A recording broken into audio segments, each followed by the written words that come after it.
Against all odds, humanity shifted the balance of the war. The Quantum Lab's warning sirens gave Dr. Marcus Zhang exactly 37 seconds to reach the observation deck before the first Nexarian warship breached Earth's atmosphere. He ran, lab coat fluttering behind him, heart pounding as he burst through the doors of the Quantum Research Institute's top floor. The sight that greeted him would be forever seared into humanity's collective memory. The ship was beautiful in its terrible majesty, a crystalline structure that seemed to bend light itself, stretching nearly 2 kilometers from bow to stern. It emerged from what appeared to be a tier in space, followed by dozens more. Marcus watched, transfixed, as the lead ship's hull began to glow with an otherworldly energy. "Everyone get down," he shouted, diving behind a console just as the first energy blast struck Singapore's skyline. The Quantum Lab's reinforced windows barely held against the shockwave that followed. Through the chaos, Marcus's mind was already racing, analyzing the impossible physics he'd just witnessed. Across the Pacific, Captain Olivia Reyes stood on the bridge of the USS Defiant, Earth's most advanced destroyer, now reduced to feeling like little more than a rowboat before these cosmic giants. "All hands to battle stations," she ordered, her voice steady despite the fear gripping every soul aboard. "Weapons officer, give me everything we've got." The Defiant's railguns roared to life, spitting hypersonic rounds at the nearest alien vessel. They might as well have been throwing pebbles. The shots dissipated harmlessly against some kind of energy barrier that rippled like water. "Ma'am, they're not even acknowledging our attacks," Lieutenant James Walsh reported from Tactical. "Wait, energy spike detected." The alien ship's response was devastating. A beam of concentrated plasma cut through 3 Navy vessels like paper. Olivia watched in horror as thousands of her fellow sailors vanished in instant vaporization. "Full reverse, get us out of their effective range." But there was no effective range. The Nexarians, as humanity would later learn to call them, had weapons that simply ignored the rules of conventional physics. Within hours, every major military installation on Earth was in ruins. Conventional forces were useless against their technology. Back in Singapore, Marcus had retreated to the subterranean levels of the Institute with a handful of surviving colleagues. The building above had taken multiple hits, but the quantum research labs were hardened against almost anything, a precaution that had seemed excessive until today. "Look at this," he called to Dr. Priya Patel, his research partner. On his quantum scanner, strange readings pulsed in perfect synchronization with the alien ship's movements. "They're faster-than-light technology. It's not using conventional quantum tunneling. They're using something else, something beautiful." Priya leaned in, her eyes widening as she understood the implications. "The wave function isn't collapsing normally. It's, Marcus, they're using quantum entanglement on a massive scale." "Exactly," Marcus replied, already running simulations. "But look at the pattern variance. Their system is incredibly efficient, but it's also rigid. They've optimized it to the point where it can't easily adapt to unexpected quantum states." A massive explosion rocked the facility, sending dust cascading from the ceiling. But Marcus barely noticed, his mind racing with possibilities. "Priya, what if we could create a quantum interference pattern, not to match their technology but to disrupt it?"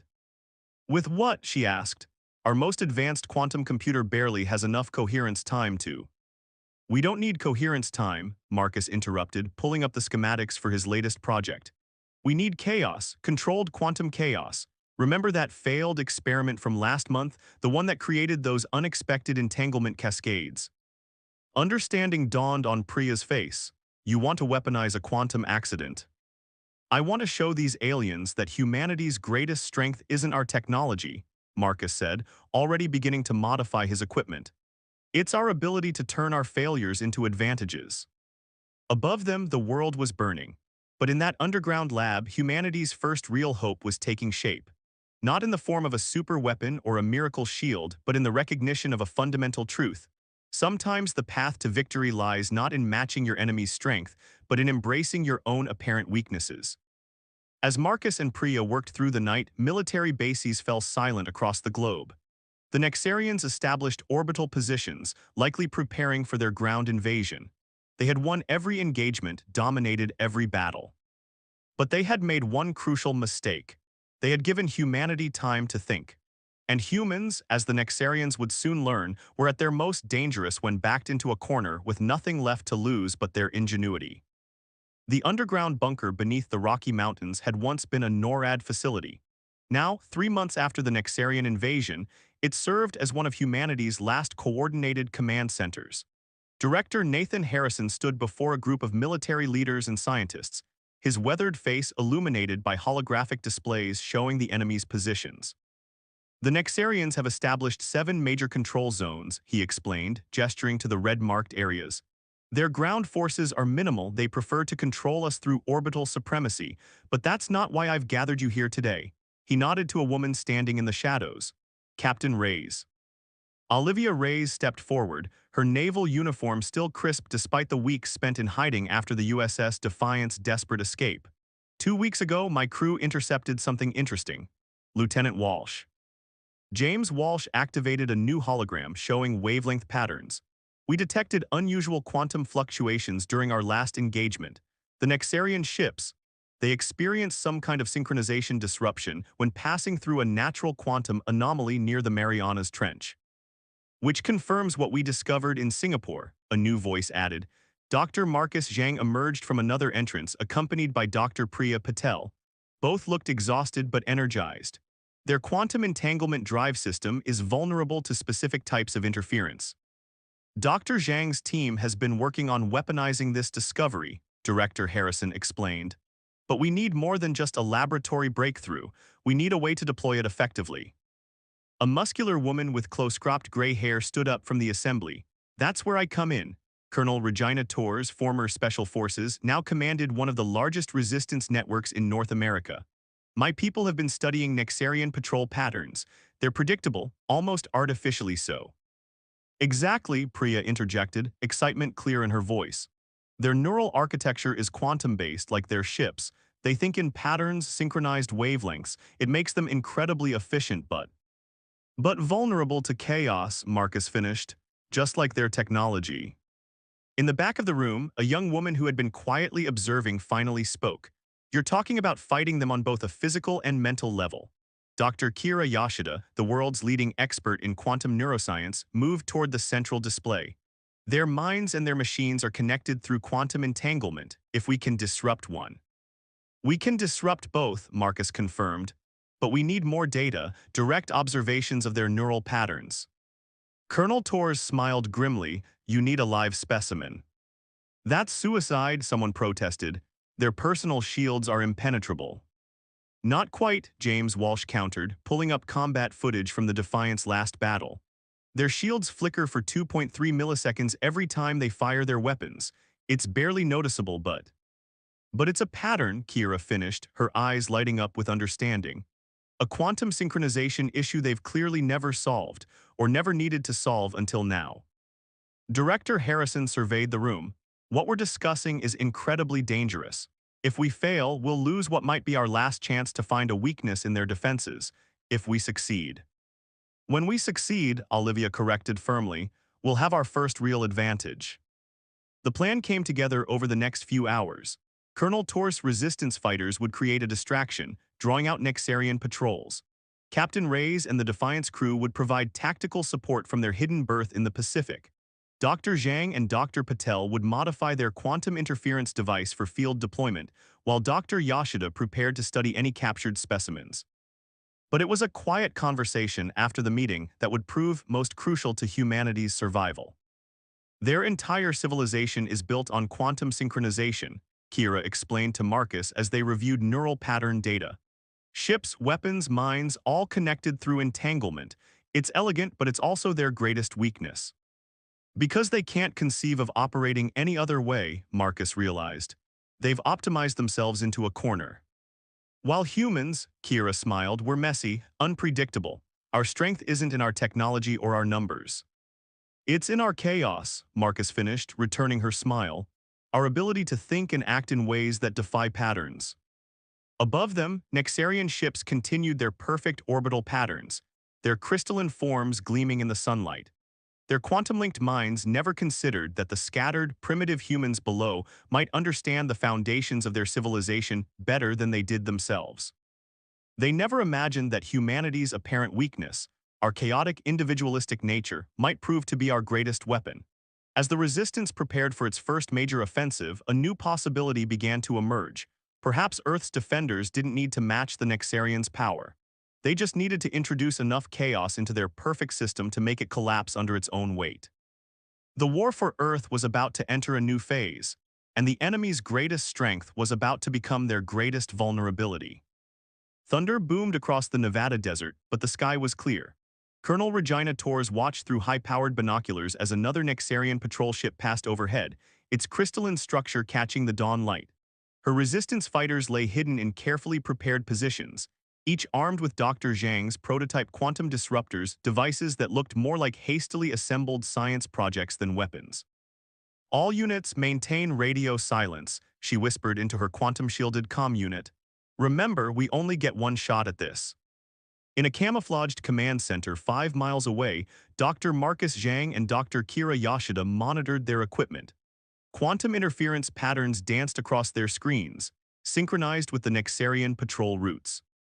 "Their neural patterns are incredibly stable," Kira observed, studying the readings. "Each patrol follows exactly the same route down to the millisecond. It's beautiful in a terrifying way."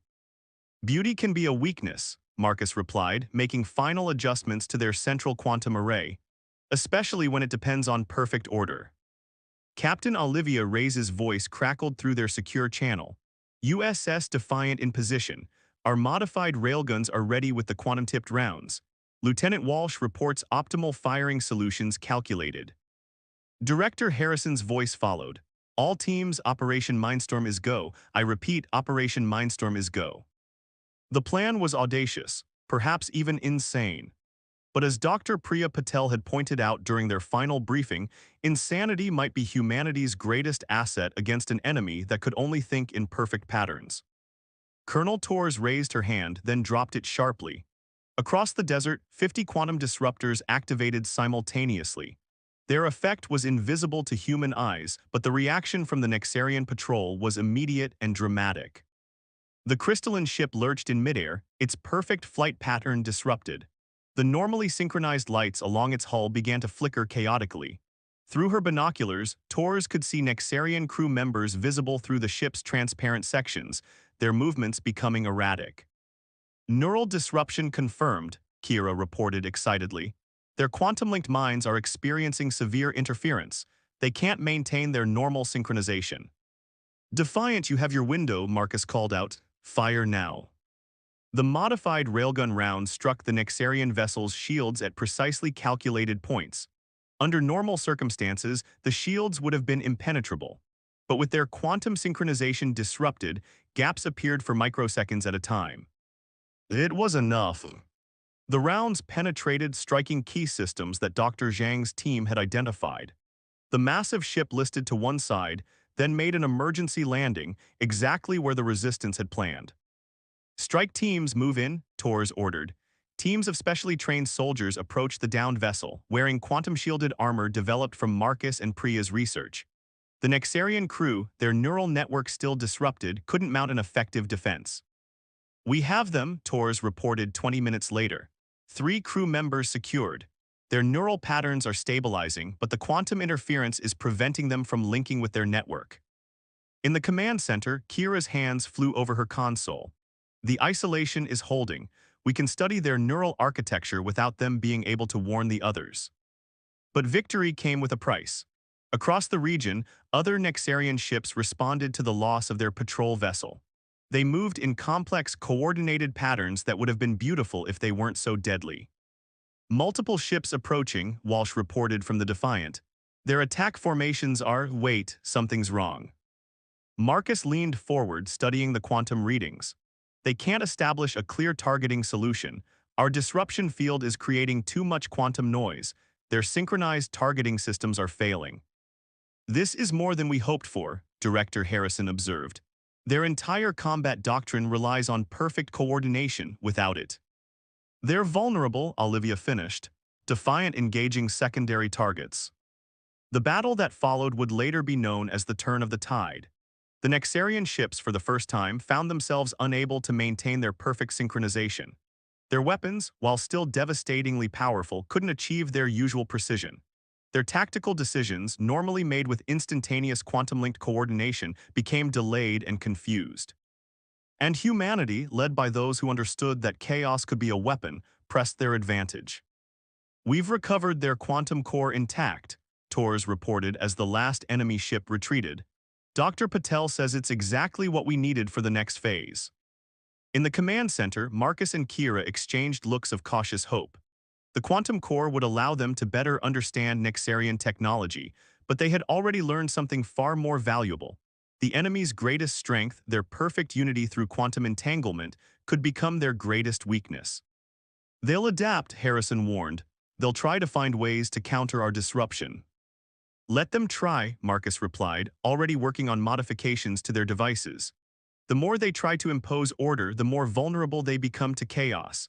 And chaos," he smiled, "is something humans understand better than anyone." As the sun set over the battlefield, humanity had won its first major victory. But more importantly, they had proven a crucial point. Sometimes the key to defeating a technologically superior enemy isn't to match their strength, but to embrace your own apparent weaknesses and turn them into advantages. The war was far from over, but its nature had fundamentally changed. The Nexarians were about to learn that their perfect, quantum-linked civilization had never faced anything like humanity's creative disorder. The captured Nexarian quantum core pulsed with an otherworldly light in the underground laboratory. Dr. Marcus Zhang hadn't slept in 3 days, but he couldn't stop now. Every minute studying this technology brought humanity closer to a breakthrough that could change the course of the war. "Marcus, you need to see this," Dr. Kira Yashida called from her neural interface station. "The quantum entanglement patterns, they're not just for communication, they're using them for temporal synchronization." "Time manipulation," Marcus moved to her station, his exhaustion forgotten. "That's how their ships coordinate so perfectly." "More than that," Priya added, joining them with fresh analysis data. "They're using quantum entanglement to predict probable future states. It's why they were so effective against conventional military tactics." A new voice joined the conversation. "Until they met something they couldn't predict." Director Harrison entered the lab, accompanied by Captain Olivia Reyes and Colonel Tors. "Something chaotic, human." "Sir," Olivia stepped forward, "the Nexarians have changed their strategy. They're launching simultaneous attacks on all our known resistance bases, but something's different about their ships." Marcus pulled up the latest sensor data and frowned. "They've modified their quantum field generators. They're trying to compensate for our disruption tactics." "Can they?" Tors asked, her expression grim. "Not entirely," Kira replied, studying the patterns. "But they're learning, adapting. We need something new." Marcus stared at the quantum core, its crystalline structure reflecting the lab's harsh lighting. Suddenly, his eyes widened. "What if we're thinking about this wrong? We've been using their technology against them. But what if we could integrate it with human unpredictability?" "Explain," Harrison demanded. "Their quantum technology is perfect, too perfect. It's built on absolute precision and predictability. But what if we deliberately introduced controlled chaos into the system?" Marcus began rapidly typing calculations. "Priya, remember that quantum cascade effect we could never stabilize?" "The one that nearly blew up the lab last month," Priya smiled. "How could I forget?" "What if that wasn't a flaw? What if it's exactly what we need?" Over the next week, as Nexarian attacks intensified worldwide, the team worked to implement Marcus's radical idea. They weren't just adapting alien technology, they were deliberately breaking it in ways its creators had never imagined. The USS Defiant became their testing ground. Lieutenant Walsh supervised the installation of what they called the Chaos Engine, a hybrid of human and Nexarian technology that deliberately introduced quantum irregularities into its own systems. "This goes against everything we know about quantum engineering," Priya remarked as they made final adjustments. "The Nexarians would consider it an abomination." "That's exactly why it might work," Kira replied. "They can't predict what they can't understand." The first test came sooner than expected. 3 Nexarian capital ships detected the Defiant's emergence from hiding and moved to intercept. On the bridge, Captain Reyes watched their approach with steady eyes. "Chaos engine online," Walsh reported. "Quantum field is fluctuating wildly, but somehow maintaining coherence." "That's because we're not fighting the chaos," Marcus explained from his station. "We're surfing it." The Nexarian ships opened fire with their devastating plasma weapons. But something impossible happened. The Defiant moved in ways that defied physics, riding waves of quantum probability that even its own crew couldn't predict. Direct hit on the lead vessel, Walsh called out. They're shields. They can't adapt to our quantum signature because there isn't one to adapt to. For the first time, humanity wasn't just fighting back, they were advancing. The Defiant's success led to a rapid deployment of Chaos Engine technology to resistance forces worldwide. Each unit was uniquely unstable, creating a network of unpredictability that the Nexarians couldn't counter. But the aliens weren't finished. Their response came in the form of a massive ship unlike anything seen before, a planet killer, emerging from quantum space above the Atlantic Ocean. They're escalating, Harrison observed grimly, watching the sensor feeds. This is their answer to chaos' overwhelming force. No, Marcus replied, a strange light in his eyes. This is desperation. They're revealing something crucial about their civilization. He turned to Kira. Remember what we learned from their neural patterns? Their entire society is built on quantum synchronization. They literally can't comprehend existence without it. And we're not just disrupting their technology, Kira realized. We're challenging their fundamental understanding of reality. Exactly, they're not just fighting our weapons, they're fighting the very concept of chaos. And that's a battle they can't win. As the planet killer moved into position, humanity prepared for its greatest test. The Defiant led a fleet of chaos-enhanced vessels, each operating on principles that would have been considered insane months ago. All ships engage chaos engines, Olivia commanded. Remember, don't try to coordinate, let the quantum uncertainty work for us. The battle that followed would rewrite the laws of warfare.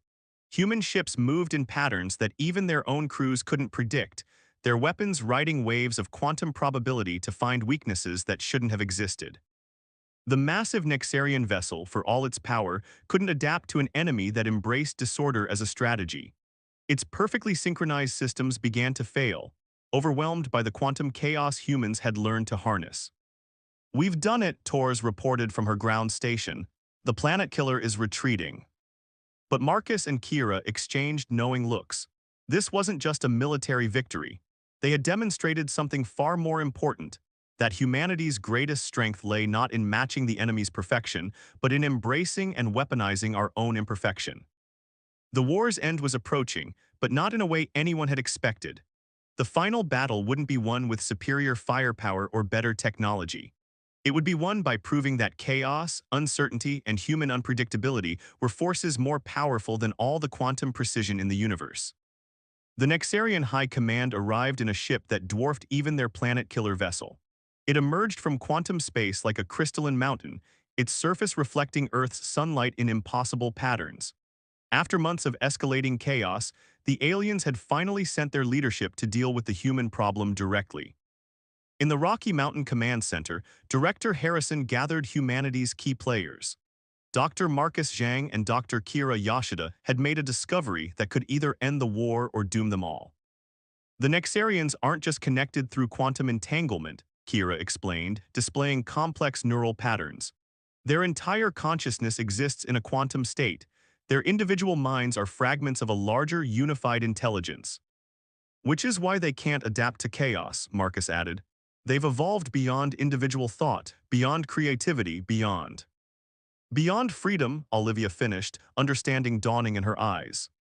Colonel Torres leaned forward, so when we disrupt their quantum fields, we're not just disrupting their technology, Priya explained. We're forcing them to experience individual consciousness, something they haven't known for thousands of years. Lieutenant Walsh's voice crackled through the comm system. Sir, the Nexarian ship is broadcasting. They're requesting dialogue. The assembled humans exchanged shocked looks. In all the months of warfare, the Nexarians had never attempted communication. Their quantum-linked consciousness had seen no need for discussion with lesser beings. They're afraid, Kira realized, not of our weapons but of what we represent, chaos, individuality, choice. Director Harrison made his decision, accept the transmission. The holographic display flickered to life, showing a being that seemed to be made of living crystal. When it spoke, its words were translated through captured Nexarian technology. Your species presents an anomaly, the being stated. You embrace disorder, you thrive in chaos, you reject the perfection of unified thought. This cannot be allowed to continue. Marcus stepped forward. You're wrong. We don't embrace chaos because we reject perfection. We embrace it because we understand something you've forgotten. True perfection includes imperfection. Your statement is paradoxical, invalid. Exactly, Kira joined in. Paradox, contradiction, uncertainty, these aren't flaws in the universe. They're essential features. Your civilization has spent millennia trying to eliminate them, and in doing so, you've eliminated your ability to grow. The Nexarian leader's crystalline form flickered. Our civilization has achieved absolute unity, perfect coordination, complete knowledge sharing. And that's exactly why you can't beat us, Colonel Torres said. You can't predict what you can't understand, and you can't understand what you've engineered out of your own nature. Captain Reyes added, every time you try to adapt to our chaos, you're forced to experience individuality. To think independently, how does it feel? The alien's form destabilized momentarily, its quantum-linked consciousness clearly disturbed by the question. It is disconcerting, inefficient, and yet. And yet there's something compelling about it, Marcus pressed. Something you've forgotten, something your species once had before you chose perfect unity over individual potential. In orbit, the USS Defiant and its fleet of chaos-enhanced ships maintained their positions, their chaos engines running at full power. But they weren't just creating tactical uncertainty anymore. They were forcing the Nexarians to confront something they had never expected, an alternative to their version of perfection. Your species faces a choice, Marcus continued. You can continue trying to impose your order on the galaxy, fighting an endless battle against the chaos that's woven into reality itself. Or you can remember how to embrace it, Kira finished. Not to abandon your unity, but to evolve it, to learn what humanity never forgot, that true strength comes from the balance between order and chaos. The Nexarian leader's form shifted, fragments of its crystalline structure moving independently for the first time. The collective is experiencing discord, individual thoughts are emerging. Because deep down you know we're right, Priya said softly. Your technology, your quantum entanglement, your unified consciousness, they're all incredible achievements. But they're not the end of evolution. They're tools that should serve life, not define it. For long moments, the alien leader was silent. When it spoke again, its voice had changed, becoming less uniform, more individual. I have accessed ancient records before the quantum unification. Our species knew war, disorder, conflict. We chose unity to escape chaos. But you went too far, Marcus replied. You tried to eliminate chaos entirely, not realizing it's essential for growth, for creativity, for life itself. The leader's next words shocked everyone. We request teaching. Director Harrison stepped forward, teaching. Your species has achieved what we thought impossible, mastery of chaos while maintaining coherence. We wish to learn, to remember, to find the balance we lost. And so, in an outcome no one had predicted, the war ended not with a final battle, but with a beginning. The Nexarians, their quantum-linked consciousness slowly awakening to individual thought, agreed to withdraw their forces. In return, humanity would help them rediscover what they had sacrificed in their quest for perfect order. As the massive alien ships departed Earth's orbit, Marcus and Kira stood at the Quantum Lab's viewport, watching the crystalline forms vanish into quantum space. Did we just win a war by teaching physics philosophy? Marcus wondered aloud. Kira smiled. We won by being human, by showing them that the universe isn't about choosing between order and chaos. It's about dancing between them.